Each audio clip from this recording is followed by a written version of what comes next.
Hello aspirants. तो ये video सिर्फ और सिर्फ मेरे सिविल सर्विसेज प्रीलिम्स 2022 के अटेम्प्ट के बारे में है। इसमें मैं बस अपने सोर्सेज, स्ट्रेटजी, मिस्टेक्स और क्या हुआ था मेरे साथ एग्जैक्टली पेपर में क्या क्या हुआ या दिमाग कैसे चल रहा था इन सब की बात करेंगे क्वेश्चंस देख के, ठीक है। तो उससे पहले मैं आपको कुछ चीज़ें बता दूं कि मैंने क्या क्या किया था। तो सम कॉमन थिंग्स जो सब करते हैं, कुछ बेसिक बुक्स, वो मैं सोर्सेज की बात करूँगा क्वेश्चंस के साथ साथ। Newspapers daily 1 hour plus note making. और मैं मंथली मैगजीन पढ़ता था, जैसे न्यूज़पेपर मंडे टू फ्राइडे पढ़ लिया, सैटरडे संडे जो बचता था उसमें मैं मंथली मैगजीन करता था सैटरडे संडे। प्लस PT 365 की थी लास्ट में मैंने, ठीक है। तो ये कुछ कॉमन चीज़ें थी। और अगर बात करें टेस्ट की, तो टेस्ट मैंने लगभग 20 मॉक्स दिए होंगे, जिसमें से GS के कुछ थे और कुछ विजन के थे, और ये मैंने घर पे दिए थे। और अगर अभी कुछ मिस्टेक्स की बात कर लूँ मैं, जो मुझे अभी याद आ रही है, तो उसमें सबसे पहली ये थी कि एग्जाम में जब आप पहली बार एग्जाम देते हो ना, तो उसमें कुछ चीज़ें मिस्टेक हो जाती हैं। जैसे कि 2-3 तो मुझसे बबल की मिस्टेक हुई है, मैं भी आगे बताऊंगा कैसे। और वो वैसी मिस्टेक नहीं है कि बबल की कि मैंने भरा नहीं है, वैसे तो बताऊंगा मैं आगे। और दूसरी कि एग्जाम में जो शॉकिंग क्वेश्चंस होते हैं ना, उन्हें देख के आपका जो बिहेवियर होगा वो डिसाइड करेगा आपका एग्जाम कैसे जाएगा। और साथ ही साथ एक चीज़ जो सब करते हैं, चेजिंग बुक्स, इंफॉर्मेशन, इन सब के पीछे भागना। और इन्होंने कैसे बहुत अच्छा योगदान दिया प्रीलिम्स में, मैं बताऊंगा, ठीक है। तो एग्ज़ाम में, चलो एग्ज़ाम देखते हैं पहले। जैसा एग्ज़ाम पेपर है, तो इसमें जो सबसे पहला काम मैंने किया था वो ये किया था, 5 से 10 मिनट तो मैंने पहले पूरा पेपर देखा था, ठीक है। और ऐसे ऊपर सब्जेक्ट्स लिख लिए थे, जैसे इकोनॉमी, उसके बाद यहाँ पे पॉलिटी, ऐसे करके मैंने सभी लिख लिए थे, साइंस एंड टेक ऐसे। अब इकोनॉमी की अगर बात करें हम, तो इकोनॉमी का सोर्स जो था मेरा, मृणाल PDF था, मेन सोर्स, पर बहुत बल्कि है ये, इसीलिए मैं इसे लास्ट में कहीं ना कहीं पूरा रिवाइज भी नहीं कर पाया था और बस गो थ्रू करा था। अराउंड 900 पेजेस की है और 6 पिलर्स प्लस लास्ट में एक 4Z पिलर है, जिसमें मैक्रो माइक्रो दी हुई है, आई डोंट नो फुल। तो और एक जो शॉकिंग चीज़ थी वो ये थी कि मैंने एंशिएंट और मिडिवल हिस्ट्री को बहुत अच्छे से पढ़ा था। जब मैंने प्रिपरेशन स्टार्ट की थी तो मैंने सोचा था कि मैं बहुत अच्छे से करता हुआ चलूंगा, और एंशिएंट मिडिवल हिस्ट्री को लगभग लगभग मैंने 2-2.5 महीना दे दिया था, 2-2.5-3 महीना, जो कि एक ब्लंडर की तरह काम कर गया था। और एक सेकंड में दिखाता हूँ आपको हिस्ट्री, यहाँ पे ये वाली हिस्ट्री। ये एक तो ये ऐसे क्वेश्चन जो आए थे जिसमें ये था, इसमें मैंने सभी क्वेश्चनों में ओनली 2 पेयर, सभी में, क्योंकि मैं श्योर नहीं था इन क्वेश्चंस में, तो मैंने गैस वर्क करा था। मैंने ऐसे जितने भी 8 क्वेश्चन आए थे अराउंड, तो मैंने उन सभी में 2 पेयर को सेलेक्ट करा था, और आई थिंक 6 मेरे करेक्ट थे उसमें से। और मुझे किसी में कोई आइडिया नहीं था, सिर्फ 1-2 क्वेश्चन को छोड़ के। तो एक ये चीज़, क्योंकि ओनली 2 पेयर, मैक्सिमम इसमें 4 है तो 2 तो 50-50 की प्रोबेबिलिटी, ऐसा तो है नहीं कि 4 के 4 ठीक होंगे, और ऐसा भी नहीं है कि सिर्फ 1 ठीक होगा, तो बी और सी में से इनका आंसर हो सकता था। मुझे 2 पेयर ही लगता था तो मैं वही लगाता था। इसमें भी मैंने बी ही लगाया था, देखो। और ये संगम लिटरेचर, ये क्वेश्चन RS शर्मा से कर सकते थे हम, ठीक है। और एक तो ये वाला क्वेश्चन, मैंने इतनी एंशियंट इंडिया मिडिवल इंडिया पढ़ी, पर ये क्वेश्चन मुझसे नहीं हुआ। तो मुझे ऐसा लगा कि एंशियंट प्लस मिडिवल इंडिया, आप इसको जितना पढ़ के जाओगे उससे ज़्यादा अच्छा है कि आप इसे छोड़ के जाओ, एटलीस्ट बेसिक रीडिंग कर लो, क्योंकि ये क्वेश्चन तो किसी से भी नहीं होगा, मुझे नहीं पता किससे हुआ, मुझे बिल्कुल इसका आइडिया नहीं था। ये करंट अफेयर का क्वेश्चन है, बट ये मुझे उस वक्त याद नहीं आ रहा था। ये भी करंट अफेयर का है। बाकी अब इकोनॉमी के साथ बात करते हैं। देखो, ये क्वेश्चन मुझे डायरेक्टली आता था, ये मृणाल में गिवन है बहुत अच्छे से, IMF के बारे में, आई थिंक पिलर 3A में।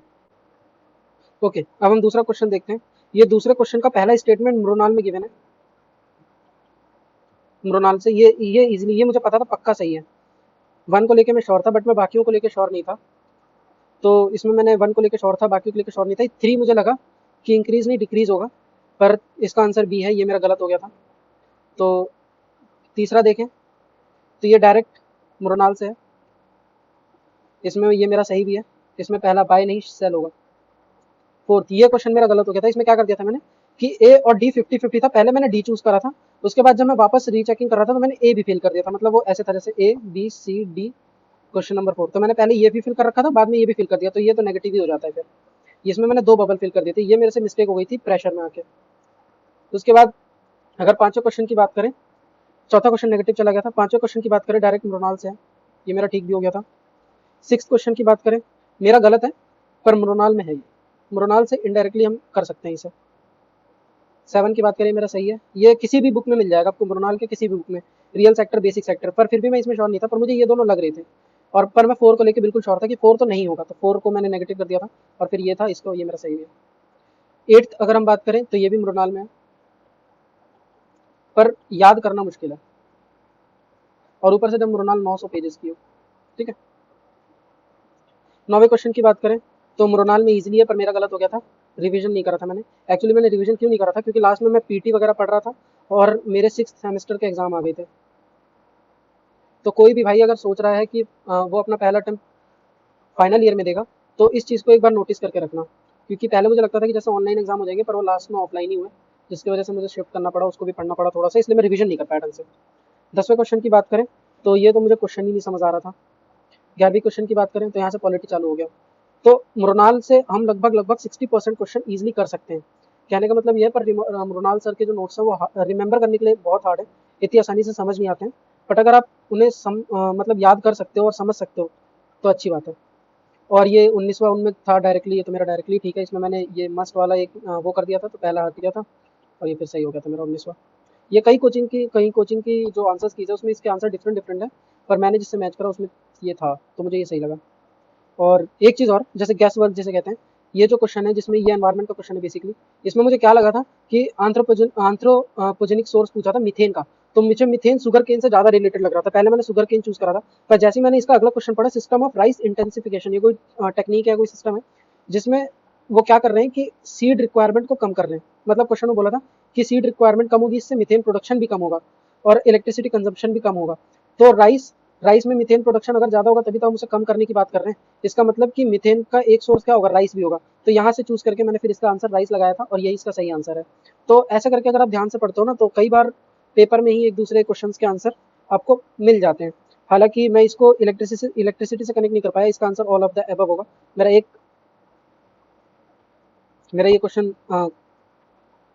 क्वेश्चन मेरा गलत हो गया था, इसका आंसर ये है। ऐसा करके कई सारे क्वेश्चन होते हैं जो आप सही कर सकते हो पर गलत हो जाते हैं। ऐसे ही एक क्वेश्चन इकोनॉमी का था, और ये सिर्फ होता है बेसिक रिवीजन ना करने से, क्योंकि अलग अलग सोर्स और अलग अलग हिस्ट्री, इतना मार्केट में इतनी बातें फैली हुई हैं जिसकी वजह से हम लोग काफ़ी अनसिक्योर फील करते हैं क्वेश्चंस को लेके।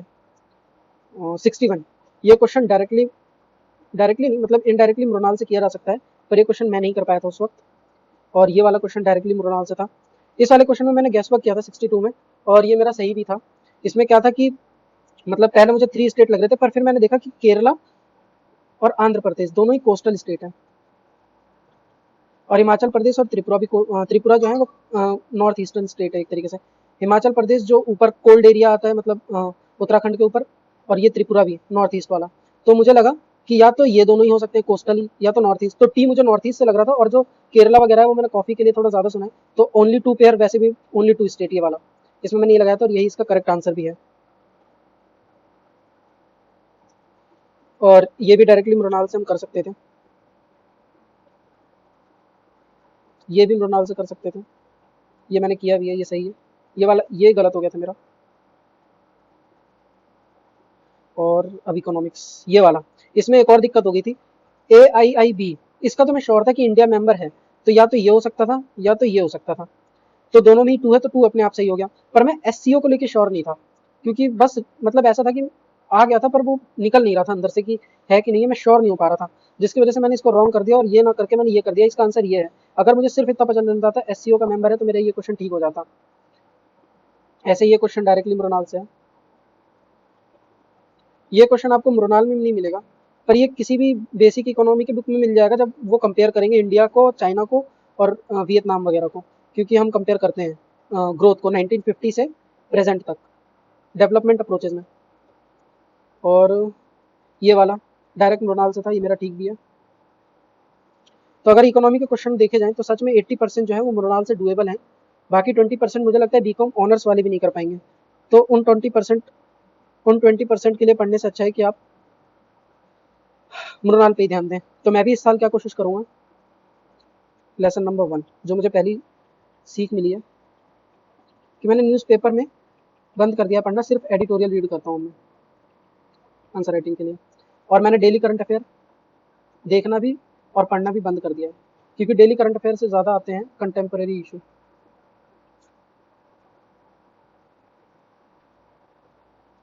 और दूसरा लेसन ये, stick to your basic resources, जो कि इकोनॉमी के लिए था मेरा मृणाल सर के नोट्स। That's it. अब आते हैं पॉलिटी पे। पॉलिटी की अगर बात करें तो ये क्वेश्चन जो है ये मेरा सही हो गया था, इसमें 50-50 पे पहुंच गया था। इसमें क्या था कि इसके बारे में मुझे कोई आइडिया नहीं था। इसमें था कि कॉन्स्टिट्यूशन ऑफ इंडिया एम्पावर करता है सुप्रीम कोर्ट और हाई कोर्ट को कंटेम्प्ट के लिए। ये मुझे 50-50 मतलब मैं इसमें श्योर नहीं था कि ये सही है कि नहीं है, पर ये इसमें श्योर था मैं 100% कि कॉन्स्टिट्यूशन ऑफ इंडिया डिफाइन नहीं करेगा सिविल कंटेम्प्ट या क्रिमिनल कंटेम्प्ट, वो तो सीआरपीसी डिफाइन करेगा। तो ये तो स्टेटमेंट रॉन्ग हो गया तीसरा। तो इस तीसरा स्टेटमेंट रॉन्ग हो गया, तो मैंने ये दोनों एलिमिनेट कर दिए थे ये, और दूसरा करेक्ट था ही, तो मैं 50-50 था, तो इसमें मुझे लगा कि ये करेक्ट हो गया है। अब बात हो गई थी वन की, वन भी करेक्ट था, अब फोर्थ स्टेटमेंट मुझे देखना था। तो parliament is vested with power to make laws on contempt of court. इसमें मुझे क्या लगा कि कंटेम्प्ट ऑफ कोर्ट है, तो इसके लिए लॉ अगर कुछ बनाएगा, इसके लिए अगर कोई लॉ बनाएगा तो वो कोर्ट इटसेल्फ, ना कि पार्लियामेंट। बट ये गलत है, पार्लियामेंट ही बनाएगा। तो इसमें फिर भी मैं 50-50 तक पहुंच गया था बेसिक लक्ष्मीकांत से। तो पॉलिटिकली मेरा सोर्स जो था वो था लक्ष्मीकांत। That's it. और बाकी फिर वही PT35 मंथली मैगजीन। इवन मैंने ये रिवाइज भी नहीं करी थी, एक बार रीडिंग करी थी पूरी बुक मैंने, उसके बाद रिवाइज नहीं करी थी, पर हाँ कुछ टॉपिक्स मैंने रिवाइज करे थे। ये क्वेश्चन मेरा सही था, क्योंकि एडवोकेट गवर्नमेंट लॉ ऑफिसर्स और लीगल फॉर्म्स ही एडवोकेट्स कहलाते हैं। गलत है, क्योंकि यूट्यूब पे एक मैडम का चैनल था CA रचना शर्मा, वो भी एडवोकेट है। तो उससे मुझे एक आइडिया लगा कि मतलब अगर CA कॉर्पोरेट में है वो भी एडवोकेट कहला सकते हैं, तो ये स्टेटमेंट गलत हो गया। और ये bar council have the power to lay down the rules of लिगेट, ये सही था, बार काउंसिल इसीलिए होती है। तो मैंने सिर्फ 2 लगा दिया था और ये करेक्ट है। ये वाला क्वेश्चन मेरा गलत हो गया, पर लक्ष्मीकांत में बहुत बेसिक क्वेश्चन है, मतलब ये मेरी प्रॉब्लम है, बस गलत हो गया। तो ये वाला क्वेश्चन लक्ष्मीकांत से है, ये वाला भी डायरेक्ट लक्ष्मीकांत से है, ये वाला भी डायरेक्ट लक्ष्मीकांत से है, ये क्वेश्चन भी डायरेक्ट लक्ष्मीकांत से है। इसमें मैंने ये क्या करा था, इसमें मुझे समझ नहीं आ रहा था, पर फिर याद आया कि पार्लियामेंट ऑफ इंडिया की मीटिंग्स तो कैबिनेट मिनिस्टर्स की होती है, तो मीटिंग में पार्टिसिपेट नहीं कर सकता, पर हाँ पार्लियामेंट की सिटिंग है तो अटॉर्नी जनरल ऑफ इंडिया उनमें पार्टिसिपेट कर सकते हैं, तो इसको मैंने गलत कर दिया था। तो पहला गलत हो गया था। दूसरा कि कॉन्स्टिट्यूशन ऑफ इंडिया के अकॉर्डिंग उनका रेजिग्नेशन होता है, बल्कि ये भी गलत था। अगला क्वेश्चन देखें तो ये भी लक्ष्मीकांत से था, ये तो इकोनॉमी में भी हो सकता था और लक्ष्मीकांत पॉलिटी में भी हो सकता था। डिप्टी स्पीकर ऑफ लोकसभा, इसमें भी मैंने गैस वर्क किया था कि स्पीकर में फिक्स, ये मुझे श्योर नहीं था।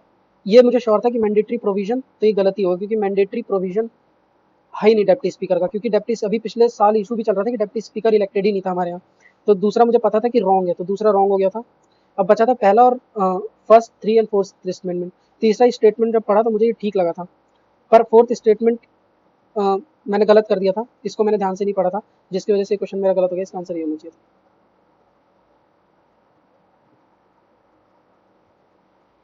अब बात कर लेते हैं यहाँ से एनवायरनमेंट की।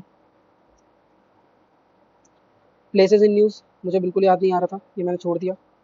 इसमें मैंने ये डो आप समझ के इसको करा था, ये गलत हो गया मेरा, मैं इसको पेपर में ही मार्क नहीं करा था। और ये भी मेरा गलत है, ये मैंने छोड़ दिया था, ये मैंने छोड़ दिया था, कोई आइडिया नहीं था मुझे इन सब के बारे में, क्योंकि मैंने एनवायरनमेंट में प्लेसेस का रिवीजन ही नहीं करा था। ज्योग्राफी जो मैंने पढ़ी थी सिर्फ और सिर्फ पढ़ते गया था, एटलस नहीं करी थी, ये एक मिस्टेक थी मेरी। और इसमें मैंने इसको एलिमिनेट करा था कि entire coastal India, entire word से मतलब एक एक्सट्रीम वर्ड है इस वजह से, और ये सही है मेरा। ये ज्योग्राफी के NCERT से है, डुएबल है, ये NCERT से है। और इसमें अगेन ओनली 2 पेयर, और ये सही है। Science and tech basic question है बहुत। साइंस एंड टेक में मैंने सिर्फ PYQ से टॉपिक प्रिपेयर करे थे।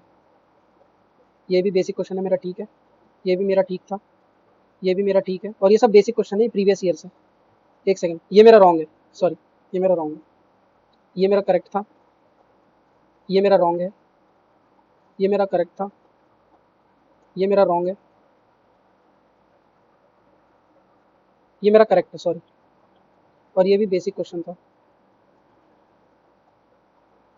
ये मैंने छोड़ दिया था क्योंकि इसके बारे में मुझे आइडिया नहीं था। और इसमें क्योंकि पॉसिबल इफेक्ट लिखा था तो मैंने इसमें ऑल ऑफ दी अबव लगाया था, पर ये गलत हो गया, इसका आंसर ये होगा। खैर कभी कभी होता है, ऑल ऑफ द अबव भी गलत हो जाता है, ऐसा मुझे लगता था। तो अगर मैं ज्योग्राफी की बात करूँ तो मैंने सिर्फ एनसीईआरटी प्रिपेयर करी थी और एटलस नहीं करी थी, जिसकी वजह से मुझे उसका खामियाजा भुगतना पड़ा। इस बार प्लेसेस इन न्यूज़ के लगभग 5 क्वेश्चन थे जो मैंने छोड़ दिए।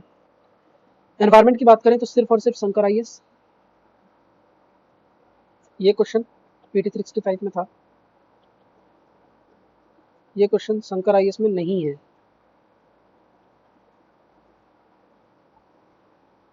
ये क्वेश्चन बेसिक क्वेश्चन है, इसको करा जा सकता है। ये क्वेश्चन बेसिक है, मुझे नहीं आ रहा था, पर ये वाला नो आइडिया। अगेन ये वाला शंकर आईएएस में है। ये पीवाईक्यू है, सिंपली पीवाईक्यू गोल्डन मसीर वाला। और ये पीटी में भी था, पीटी 365 में था। ये वाला मैंने वो पढ़ा था, स्पिनच वगैरह नाइट्रोजन फिक्सिंग प्लांट, वैसे ये शंकर आईएएस में है।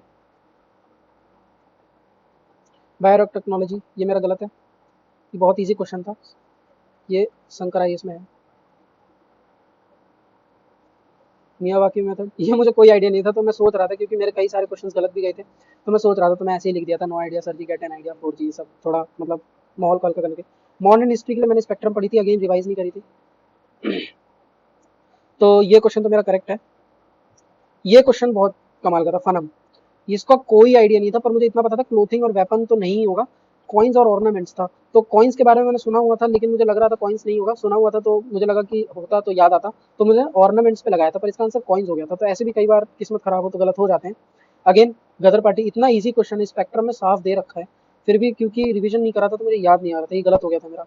अगेन स्पेक्ट्रम, फिर भी रिव्यू के लिए रखा था, मैं श्योर नहीं था। अगेन ये वाला क्वेश्चन तो आप कितना भी एंशिएंट इंडिया पढ़ लो, सिर्फ मुझे इसका अंदाजा था कि ये तो जेन टेक्स्ट है, पर इससे सिर्फ मैं इसको एलिमिनेट कर पा रहा हूँ। 3 क्वेश्चन अभी भी रह गए, तो ये मैंने छोड़ दिया था, कोई आइडिया नहीं था। ये भी मैंने छोड़ दिया था, इसमें अगेन वो ओनली 2 पेयर इसको करा था, और यही शायद रॉन्ग हुआ था। और इसको रिव्यू के लिए डाला था। ये मैंने छोड़ दिया था। और ये वाला स्पेक्ट्रम में है, ये वाला मेरा गलत हो गया है, इसका आंसर ये होना चाहिए।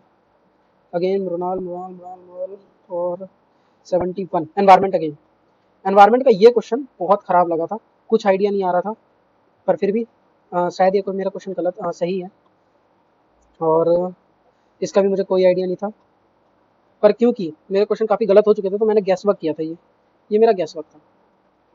और ये क्वेश्चन मेरा सही है पॉलिटी का, ये क्वेश्चन मेरा सही है पॉलिटी का, ये क्वेश्चन मेरा सही है, ये मैंने पीटी 365 में पढ़ा था, पीटी 365 में। ये क्वेश्चन मेरा गलत है। ज्योग्राफी की बात करें अगेन एनसीईआरटी, पर सच कहूँ एनसीईआरटी में पोलर कोड को लेकर कोई आइडिया नहीं था, ये नहीं था कोई एनसीईआरटी से। यूएनजीए ये सबको पता होता है, पर मुझे नहीं पता था, बिल्कुल भी मुझे कोई आइडिया नहीं था उस वक्त, इसके बारे में मुझे कोई आइडिया नहीं था। टी बोर्ड मैंने कभी नहीं पढ़ा था। और ग्रीन वॉशिंग 50-50 था, मैं पर इसको लगाया नहीं पेपर में, मुझे याद नहीं आ रहा था, याद नहीं आ रहा था, क्या पढ़ाऊंगा तब याद आ रहा था, ये तो मैंने बस निकाला था, ये दोनों गलत हो सकते थे, मुझे पता नहीं था इसके बारे में कुछ भी। ये मेरा सही है, ये ज्योग्राफी में है, क्लाइमेटोलॉजी से। और इसके बारे में no idea, again no idea, places in news की वजह से। और ये वाला मुझे सही थे, ये मेरा मुझे पता था और सही भी है ये। और अगेन नो आइडिया, इसमें मैंने पर किसी तरह निकाला था एलिमिनेट करके, अब मुझे याद नहीं है मैंने कैसे करा था। इसमें मैंने छोड़ दिया था, ये मैंने छोड़ दिया था, और ये मैंने छोड़ दिया था, और ये वाला मैंने छोड़ दिया था। 89 ए, ये मेरा गलत था, इसका ए आंसर होगा। तो अगर हम साइंस, एनवायरनमेंट और ज्योग्राफी की बात करें, तो अगर आप इसको एक साथ पढ़ोगे शंकर और एनसीईआरटी के साथ, तब आपके कॉन्सेप्ट क्लियर होंगे, और कॉन्सेप्ट क्लियर होने के बाद ये क्वेश्चन अटेम्प्ट हो सकते हैं, करेक्ट होंगे इसकी कोई गारंटी नहीं है। लगभग 50% डायरेक्ट आएंगे एनसीईआरटी से ज्योग्राफी में, पर 50% इनडायरेक्ट आएंगे, जो इनडायरेक्ट आएंगे इसमें गलत करने के चांसेस ज़्यादा बनते हैं। हिस्ट्री की बात हमने कर ली है कि मतलब अनडुएबल क्वेश्चन थे, मैं तो बहुत शॉक हो गया था। साइंस एंड टेक ये मुझे कोई आइडिया नहीं था, B cell T cell biology में इतना नहीं जानता, पर ये क्वेश्चन मेरा सही हो गया था, नैनो पार्टिकल्स की वजह से, प्रीवियस ईयर की वजह से मैंने पढ़ रखा था। ये क्वेश्चन मेरा सही हो गया है, ये क्वेश्चन भी मेरा सही है। तो अगर फाइनली देखा जाए कि जो चीज़ें करनी है इकोनॉमी में, तो बेसिक्स के साथ जुड़े रहना, उससे मैं वहाँ पे 70% क्वेश्चन कर पाऊँगा। और मैं आपको बहुत बेसिक चीज़ बताना भूल गया कि जो मेरा रिजल्ट रहा,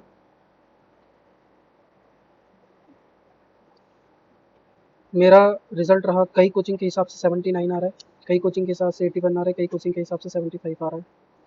तो बेसिकली ये फेल ही होता है, चाहे मैं कितने भी मार्क्स से फेल हूँ, एक मार्क्स से भी फेल होता है। तो इस अटैम्प्ट में जो मैंने गलतियाँ करी वो मैं अपने सेकंड अटैम्प्ट में बिल्कुल नहीं करूँगा, और उसी हिसाब से अब मेरी स्ट्रैटेजी है। और ना ज़्यादा टेस्ट, सिर्फ previous year questions, some basic books, और उन्हीं के हिसाब से अपनी स्ट्रैटेजी। That's it.